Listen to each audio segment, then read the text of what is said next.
Bismillahirrahmanirrahim. Assalamualaikum warahmatullahi wabarakatuh. Alhamdulillah wassalatu wassalamu ala Rasulillah.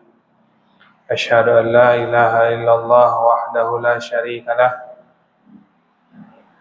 wa asyhadu anna Muhammadan abduhu wa rasuluhu la nabiyya ba'dah.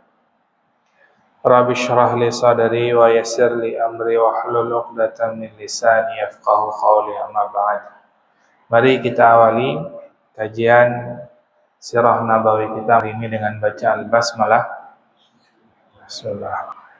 Alhamdulillah, pertemuan minggu yang lalu kita sudah mengisahkan setengah dari perjalanan hidup sahabat mulia Abu Ayyub Al-Ansari, orang yang rumahnya ditempati oleh Rasul awal kali hijrah ke Madinah. Rumah yang ditempati oleh Rasulullah kurang lebih 6 bulan sampai 7 bulan, sampai akhirnya nanti para sahabat selesai membangun Masjid Nabawi dan beserta dengan rumah Nabi di sampingnya. Orang yang setiap harinya selalu menyiapkan makanan untuk Nabi, baik itu Nabi datang atau tidak datang. Sampai satu hari para sahabat Sayyidina Abu Bakar, Sayyidina Umar keluar siang bolong karena kelaparan di rumahnya, ketemu dengan Nabi, ditanya, "Kenapa kalian keluar? Kami kelaparan." Kata Nabi, "Saya pun begitu. Kalau begitu kita datang ke rumah Abu Ayyub karena saya tahu persis di rumah itu pasti ada makanan." Maka kemuliaan besar bagi Abu Ayyub Al-Ansari beserta dengan keluarganya. Kemudian perlakuan para sahabat sejak ketika Nabi wafat. Jadi setelah Nabi wafat, para sahabat sangat memuliakan Abu Ayyub Al-Ansari. Disebutkan dalam Sirah Ibnu Abbas bahwasanya ketika Ibnu Abbas menjadi wali kota Basrah, kemudian Abu Ayyub datang ke Basrah untuk berkunjung kepada Ali. Ya, Abu Ayyub pernah berkunjung kepada Ali, dan kemudian pada saat itu Abu Ayyub sebagai wali kota Basrah datang ke Madinah berkunjung kepada Sayyidina Ali. Kemudian ketika Sayyidina Ali mendapati kabar bahwa Abu Ayyub Al-Ansari itu mau datang ke rumah beliau, beliau berkata, "Aku akan membalasmu atas kesediaanmu menjamu Rasulullah." Kita tahu Sayyidina Ali adalah ponakan Nabi, bukan sepupu Nabi, kemudian juga sebagai menantu Nabi.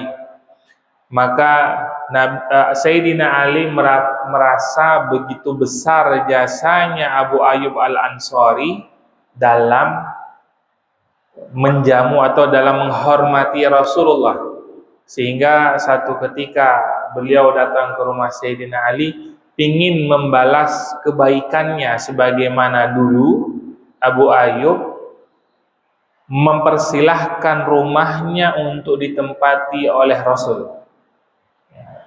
Bukan hanya 1-2 hari, 7 bulanan. 7 bulanan Nabi menempati rumah beliau. Kemudian lalu yang memberikan kepadanya semua apa yang ada di rumahnya. Ketika Abu Ayyub datang, bentuk dalam penghormatan beliau adalah Sayyidina Ali memberikan semua yang beliau miliki kepada Abu Ayyub yang nilainya mencapai 40.000. Tidak disebutkan 40.000 berapa, bisa jadi dinar ataupun dirham. Yang pasti poinnya adalah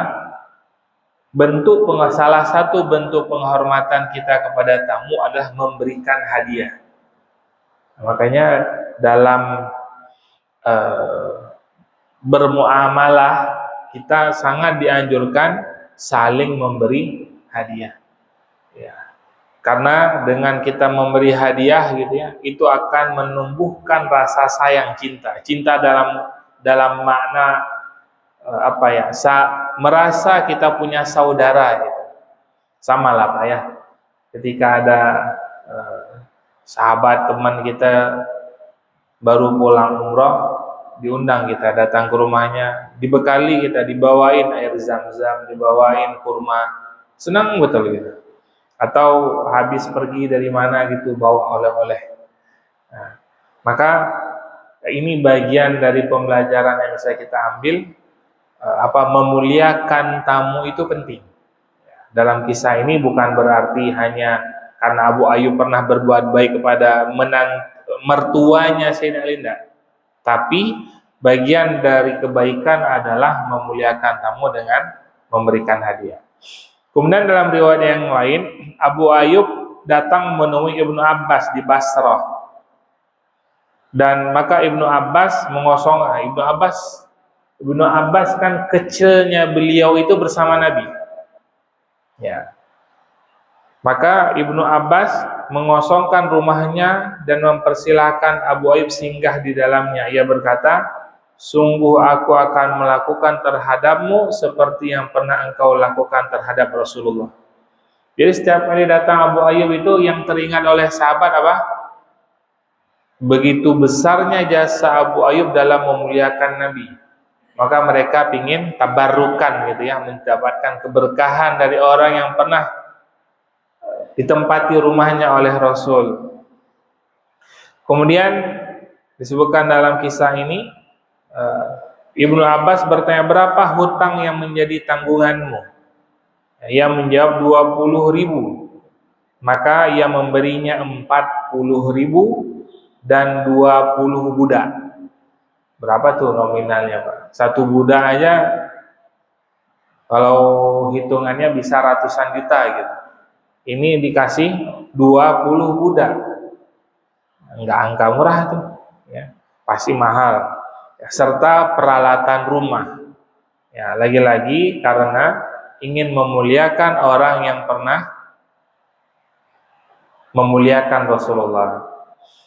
Kemudian Abu Ayyub menjalani hidupnya sebagai orang yang zuhud dunia, walaupun beliau memiliki gitu ya, bukan orang yang miskin ya, bukan orang yang tidak punya, beliau orang punya, tapi kehidupan beliau penuh dengan kezuhudan. Kenapa? Karena urusan dunia sama sekali tidak menyibukkan dirinya. Bentuk bagian dari akhlakul karimah kita terhadap dunia itu, bentuk sikap kita terhadap dunia salah satunya adalah bersikap zuhud Pak ya. Zuhud itu apa? Tidak terpengaruh sama dunia.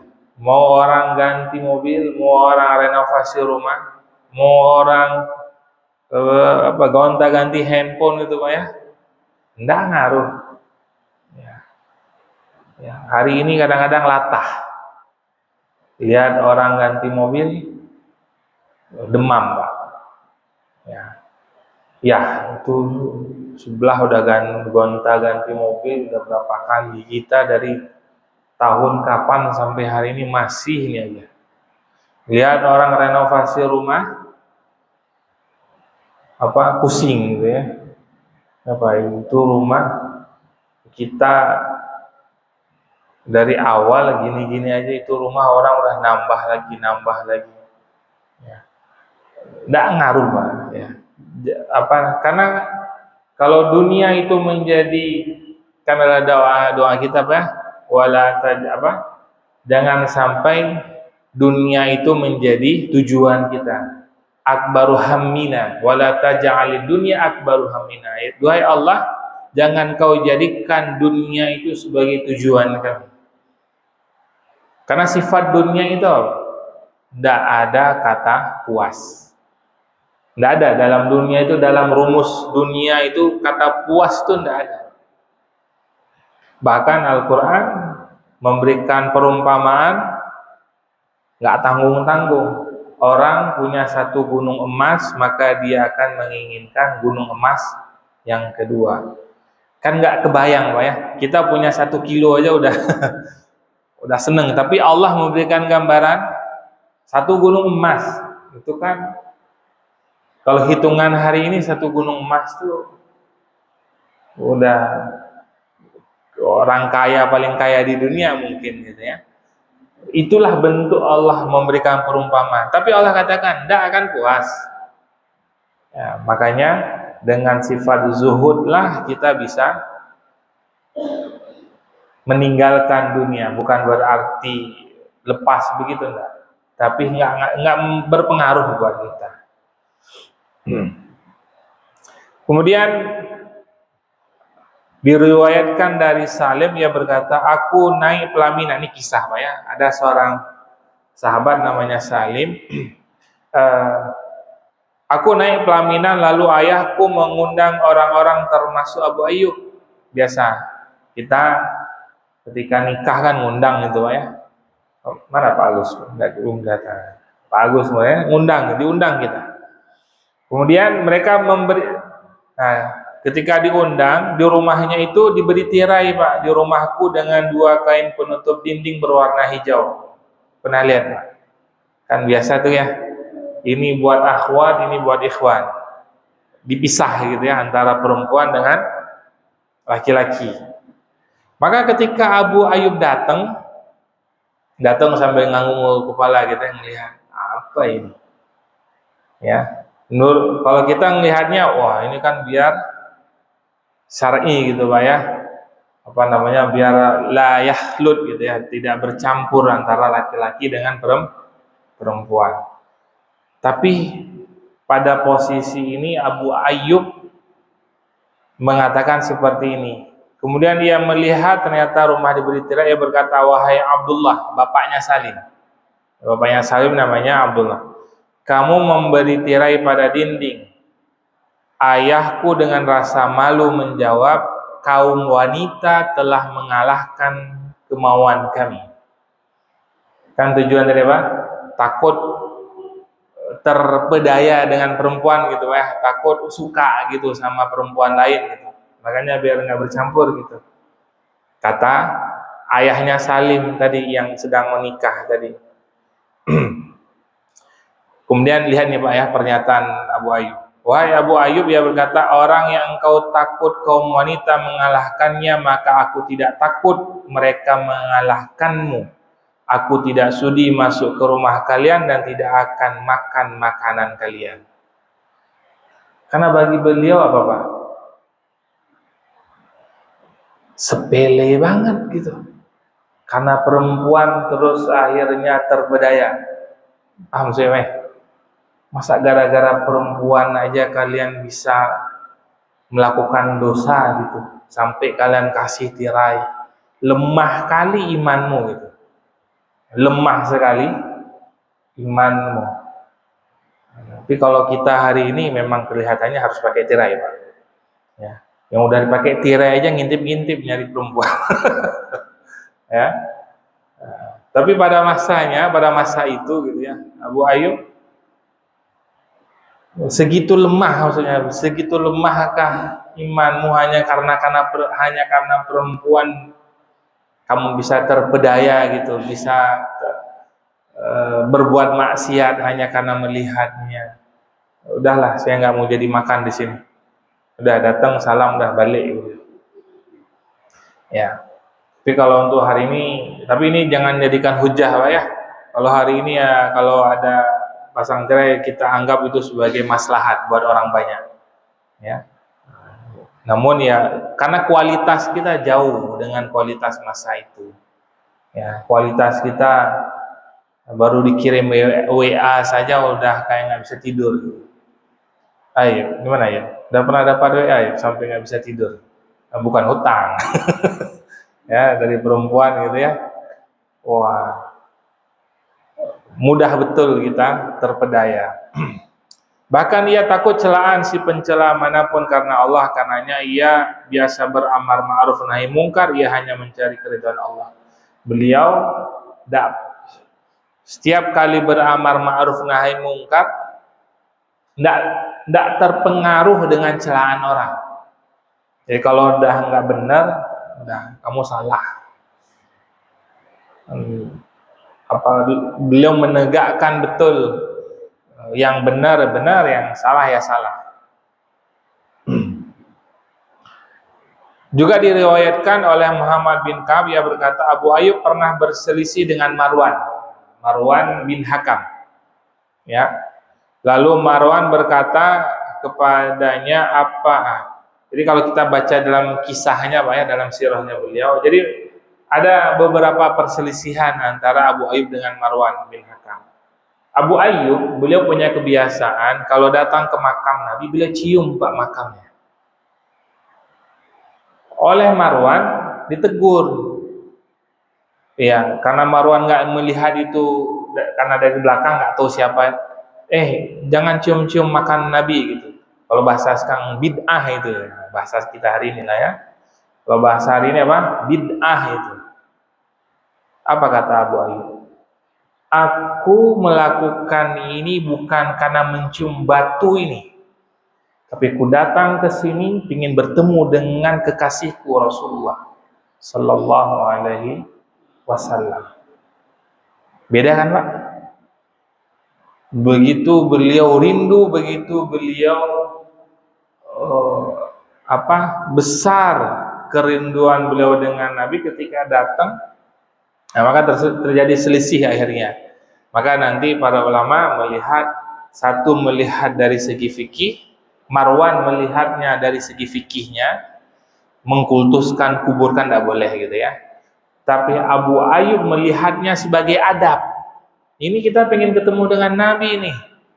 Ya, kita pengen ketemu dengan Nabi.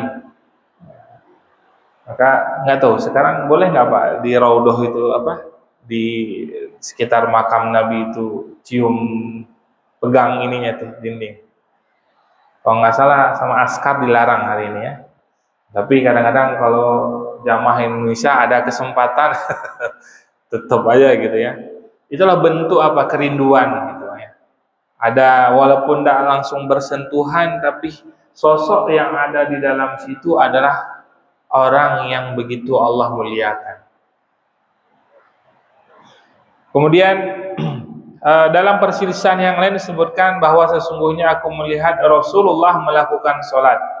Jika engkau melakukan hal yang sesuai dengan beliau, maka kami akan sepakat denganmu.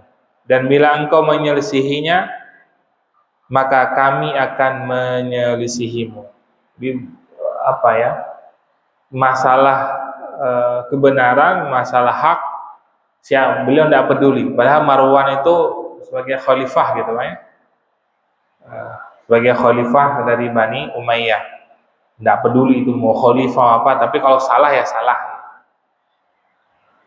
Kemudian, ini hal menarik Pak ya, bagaimana beliau datang dari Madinah, beliau berangkat satu hari berangkat ke Mesir, itu kan jauh, datang ke Mesir. Pada saat itu gubernur Mesirnya adalah Uqbah bin Amir. Maka Uqbah ketika mendapati kabar Abu Ayyub ingin datang, beliau menyiapkan gitu, menyambut kedatangannya. Ya, ini sahabat mulia yang mau datang nih, disambut kedatangannya, ya dimuliakan Abu Ayyub. Kemudian tatkala tiba, ia mendatangi rumah Maslamah bin Mukhallad al-Ansari, ya, yang tidak lain adalah gubernur, bukan Uqbah bin Amir. Beliau Abu Ayyub ingin datang ke Mesir, ingin ketemu dengan Uqbah bin Amir. Ketika datang ke Mesir, karena nggak tahu rumahnya Uqbah yang mana, beliau datangin ke rumah gubernurnya. Nah, gubernurnya adalah Maslamah bin Mukhallad al-Ansari.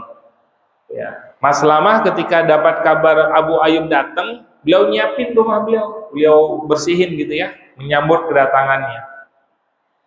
Maka ketika datang, Abu Ayyub langsung menyampaikan kepada Maslamah, wahai Maslamah, saya datang ke sini bukan ingin ketemu Anda. Saya datang ke sini ingin datang ke rumah Uqbah bin Amir. Tolong tunjuki saya di mana rumahnya. Maka oleh Mas Lama dikasih penunjuk jalan gitu, ditemenin, dikasih orang penunjuk jalan ke rumahnya Uqbah, sampai akhirnya dianterin ke rumahnya Uqbah. Dan Uqbah sebelum Abu Ayyub datang udah dapat kabar juga nih. Ketika mendapatkan kabar, sama Uqbah menyiapkan rumahnya menyambut kedatangan Abu Ayyub. Ditanya oleh Uqbah, ada apa engkau datang ke sini wahai Abu Ayyub? Beliau menyampaikan, apa yang membawamu datang kemari wahai Abu Ayyub? Tanya Uqbah. Beliau menjawab, satu hadis yang pernah aku dengar dari Rasulullah. Tidak tersisa orang yang mendengarnya selain aku dan kamu dalam masalah menutup aib kaum muslimin. Hanya gara-gara satu hadis.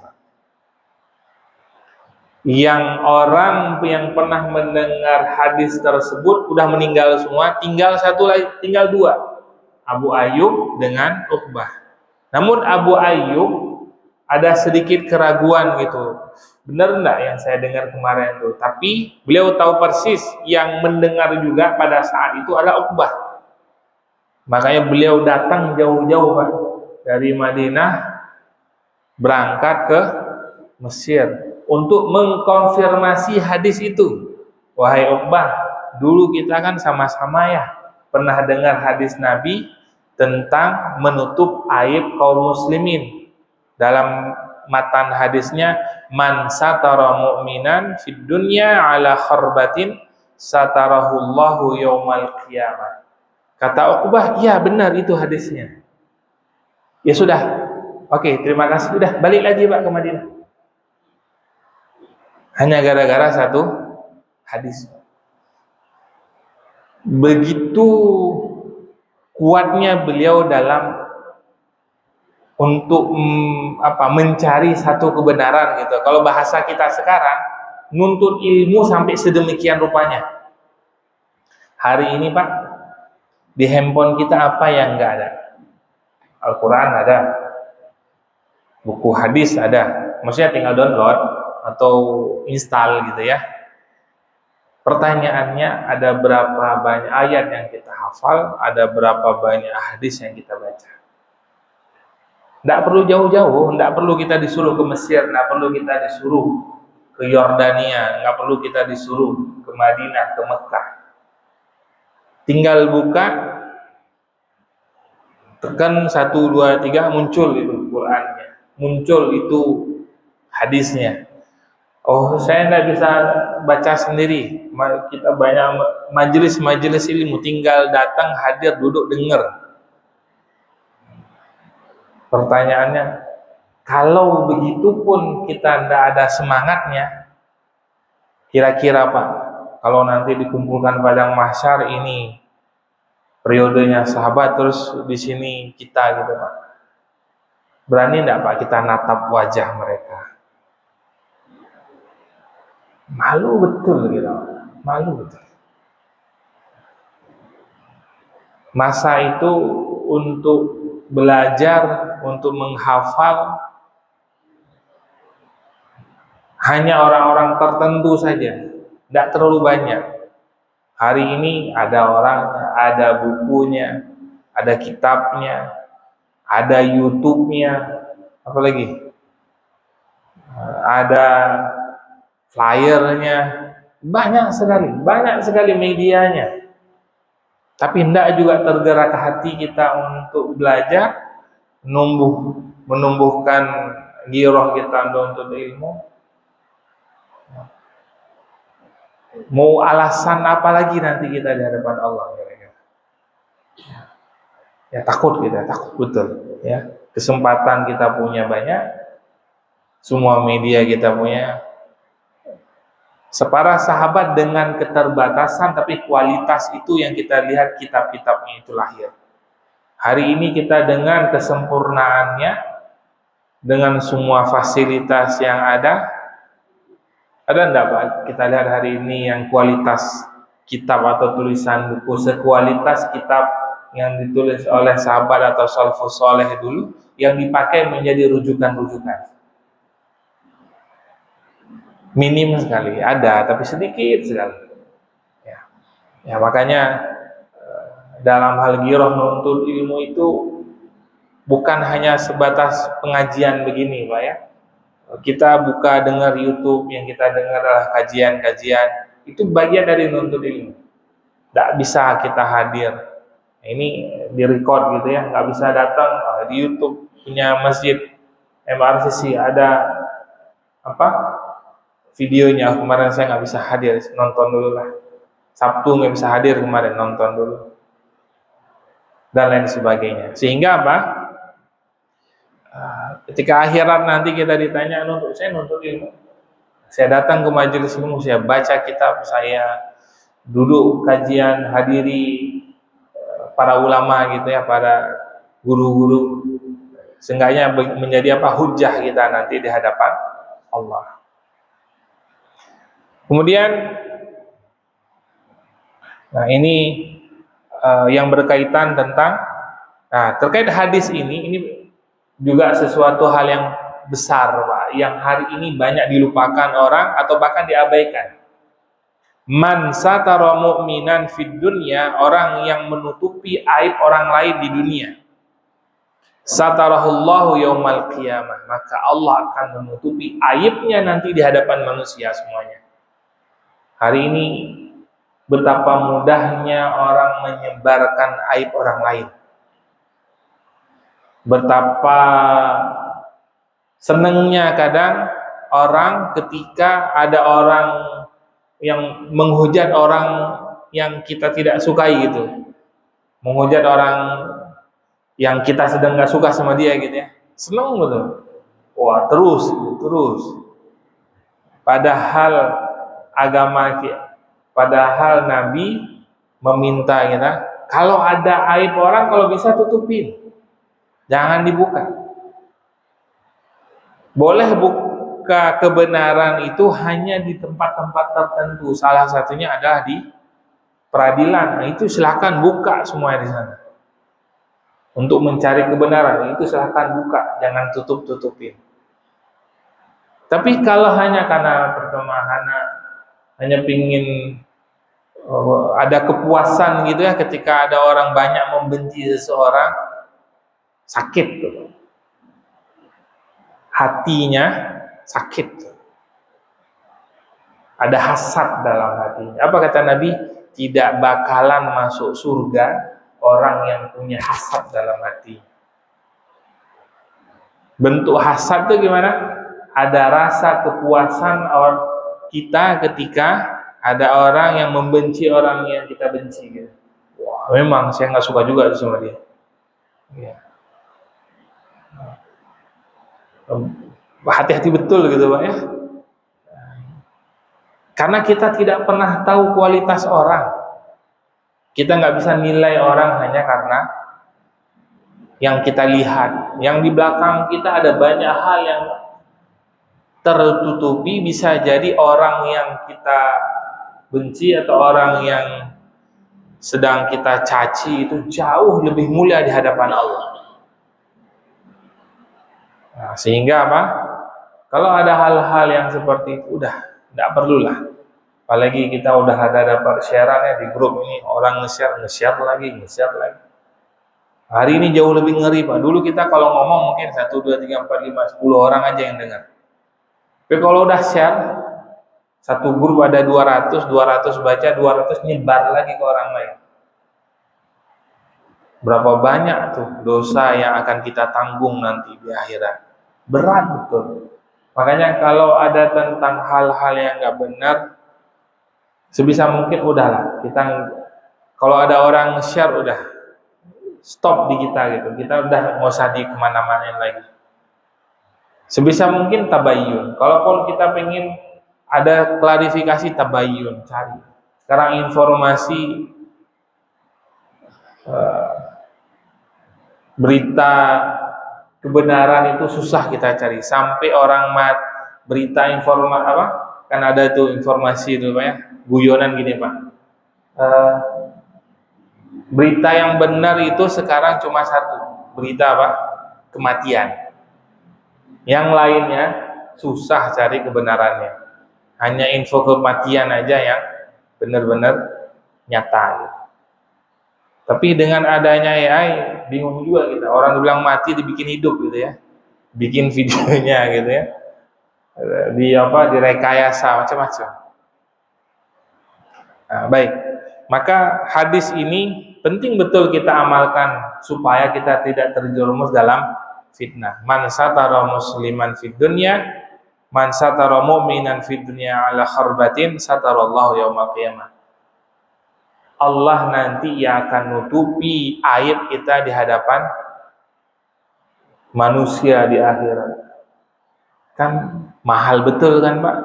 Kan kita tidak ada yang tanpa dosa gitu ya, pasti ada aja kesalahan kita. Tapi ketika di akhirat nanti semua Allah buka, kan nggak ada yang Allah tutupin nanti. Tapi bagi orang yang nutupin aib orang lain, Allah tutupin aib dia.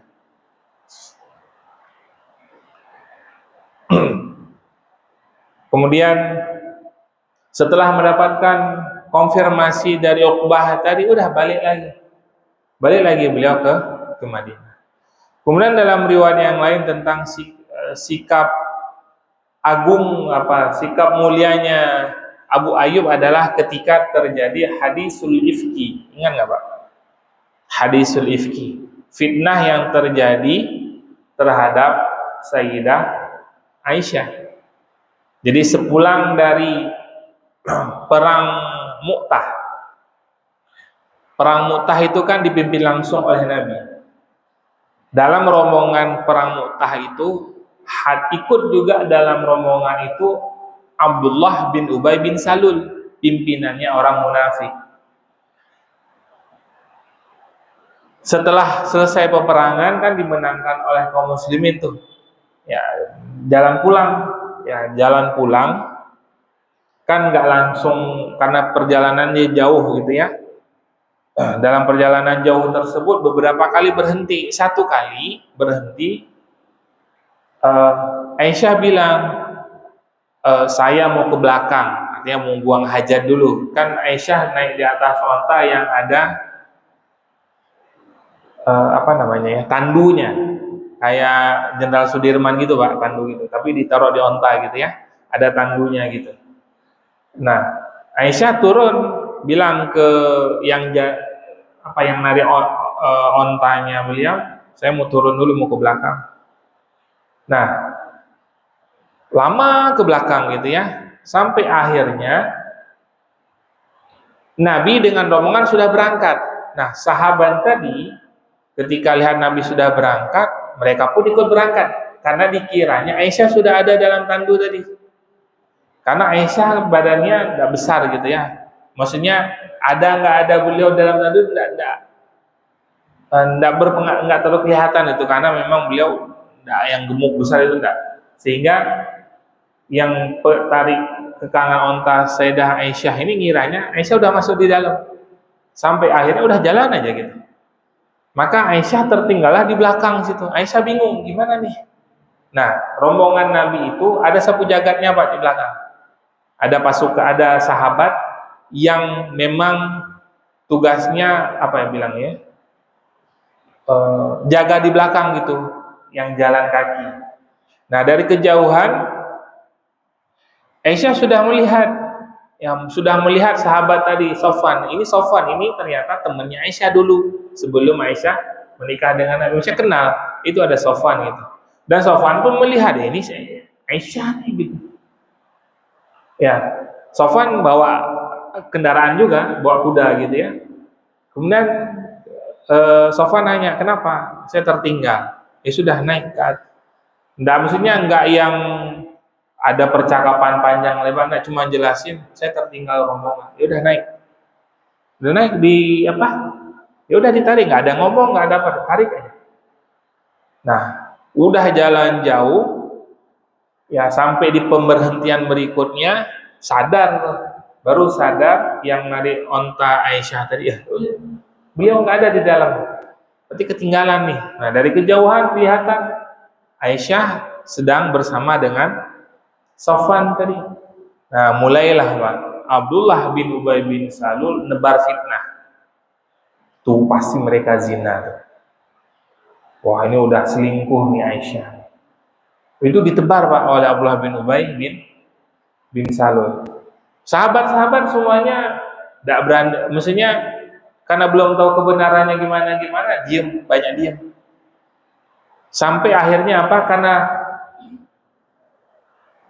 tidak ada yang ngomong itu, enggak, ini bohong, enggak. Karena enggak ada yang ngomong, sampai semuanya orang tahu gitu. Nabi kecewa betul, Pak. Sedih Nabi. Apa kata Nabi? Tega betul ya, ada orang yang memfitnah keluargaku. Nabi kecewa gitu ya, sedih gitu karena istri beliau difitnah. Nah, dalam rombongan ini selain Abdullah bin Ubay bin Salul juga ada anaknya Abdullah bin Ubay bin Salul, namanya Abdullah bin Abdullah. Ya. Habis Pak ya. Dikit lagi ya, kisahin tentang ini. Abdullah bin Abdullah ini tahu nih Nabi sedih gitu ya. Anaknya ini orang imannya kuat betul gitu ya. Kata Abdullah bin Abdullah tadi, kata beliau, ya Rasulullah, izinkan kupenggal ayahku. Pasti yang engkau maksud adalah ayahku, izinkan kupenggal. Kata Nabi, jangan. Ya. Akhirnya udahlah, masuklah kota Madinah dan terus menyebar fitnah tersebut sampai Nabi meminta kepada Aisyah, wahai Aisyah, baliklah pulang ke rumah ayahmu. Aisyah pulang tidak punya firasat bahwa Nabi termakan fitnah. Akhirnya pengen pulang aja. Ya. Sampai akhirnya Aisyah sadar, Nabi ternyata termakan omongan juga nih. Jadi Nabi sampai ragu juga gitu. Ya, sampai akhirnya Nabi datang ke rumah Sayyidina Abu Bakar. Pada saat itu Aisyah hendak mau ketemu dengan Nabi gitu. Ya, hendak mau ketemu dengan Nabi. Karena apa? Masa engkau percaya fitnah orang gitu, enggak mau ketemu dengan Nabi. Lama Nabi sampai akhirnya ketika sedang ngobrol dengan Abu Bakar, tiba-tiba Nabi diam, mojok diam. Sayyidina Abu Bakar tahu wahyu sedang turun. Tidak lama setelah turun wahyu yang membela Aisyah di surah An-Nur dari ayat 12 sampai ayat 19 pada 20 gitu ya. Maka kata Sayyidina Abu Bakar, wahai Aisyah, berterima kasihlah kepada Rasulullah setelah turun wahyu yang membebaskan fitnah terhadapmu. Kata Aisyah, ngapain saya terima kasih sama Nabi? Bukan kepada Nabi saya berterima kasih, tapi saya berterima kasih kepada Allah yang telah menunjukkan kebenarannya. Karena kan Nabi tadi ragu juga dengan beliau kan. Kata Aisyah, enggak mau saya terima kasih. Ngambek lah. Ya, lagi ngambek sama Nabi. Enggak mau saya terima kasih. Saya berterima kasihnya kepada Allah. Dan di antara seluruh sahabat di kota Madinah, orang yang pertama sekali mengatakan bahwa fitnah berita tersebut adalah Abu Ayyub Al-Ansari. Beliau mengatakan kepada istrinya, wahai istriku Ummu Ayyub, apakah engkau akan melakukan apa yang dilakukan oleh Aisyah? Enggak. Tidak mungkin aku melakukan perkara keji tersebut. Maka kata Abu Ayyub, Aisyah itu lebih mulia daripadamu, maka tidak mungkin dia melakukan perkara tersebut. Paham maksudnya Pak ya? Kalau kamu saja sebagai istriku yang tidak semulia Aisyah tidak mau melakukannya, apalagi Aisyah. Maka Allah abadikan dalam surah An-Nur ayat 12. Kata firman Allah, laula idh sami'tumuhu dhannal mu'minuna wal mu'minat bi anfusihim khairan wa qalu hadza ifkun mubin. Baik, insyaallah tinggal sedikit lagi, tinggal satu lembar, tapi terakhir adalah nanti kisah wafatnya Abu Ayyub yang beliau ketika mati pun pengen diikut sertakan perang supaya dikubur di depan pintu gerbang Konstantinopel. Insyaallah nanti kita lanjutkan pada pertemuan berikutnya. Wallahu a'lam bishawab. Assalamualaikum warahmatullahi wabarakatuh.